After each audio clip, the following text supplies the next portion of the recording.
बिस्मिल्लाहिर्रहमानिर्रहीम। अस्सलामुअलैकुम व्यूअर्स, कैसे हैं आप सब लोग? होप कि आप सब ठीक होंगे। मुझे भी अपनी दुआओं में याद रखा कीजिए।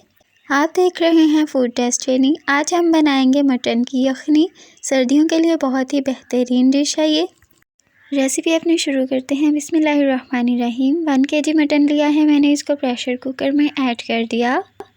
इसके बाद हम इसके अंदर ½ kg तकरीबन ऑनियन ऐड कर देंगे।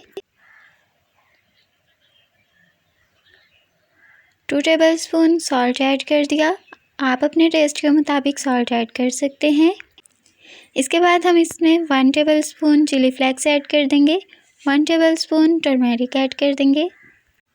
तकरीबन 1 टेबलस्पून हमने इसके लिए गार्लिक लिया है, वो भी इसमें डाल देंगे। अब हम इसके अंदर पानी ऐड कर देंगे। पानी इतना डाल देंगे जिससे मटन अच्छे से गल जाए, टेंडर भी हो जाए और हमारी यखनी भी इसी के अंदर तैयार हो जाए। अब हम इसको स्टीम लगवा लेंगे। 15 मिनट के लिए हमने इसको स्टीम लगवा ली है। अब हमारा मटन बिल्कुल डन हो चुका है, चेक कर लेते हैं। मटन के अंदर जो अभी पानी है इसी से हम अपनी यखनी तैयार करेंगे। मटन को चेक कर लेते हैं पहले। बहुत अच्छे से टेंडर हो चुका है, बिल्कुल गल चुका है बहुत अच्छे तरीके से। मटन की हमने पहले भुनाई कर लेनी है। उसके लिए हमने एक कढ़ाई ले ली है, इसके अंदर मटन ऐड कर देंगे सारा का सारा। यखनी उसमें से अलग कर लेंगे और मटन को अलग कर लेंगे स्टेन करके। अब हम इसके अंदर देसी घी ऐड कर देंगे। अगर आपके पास देसी घी नहीं है तो आप दूसरा वाला भी डाल सकते हैं।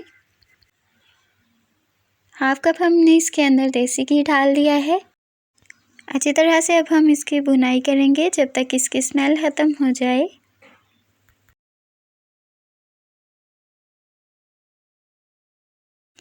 इसी दौरान हम इसके अंदर जिंजर पेस्ट ऐड कर देंगे, तकरीबन 2 टेबलस्पून।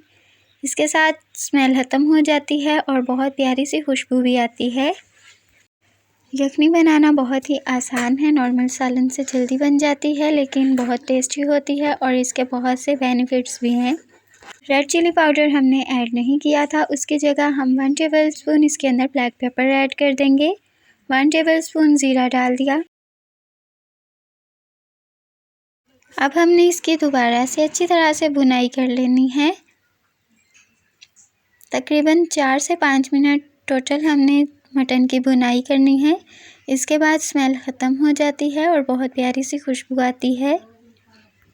अब हम इसके अंदर कटी हुई ग्रीन चिलीज़ ऐड कर देते हैं। 4 से 5 चिलीज़ मैंने ले ली हैं। ये ऑप्शनल है, अगर आप डालना चाहें तो डाल सकते हैं, अदरवाइज़ इसकी ज़रूरत नहीं है।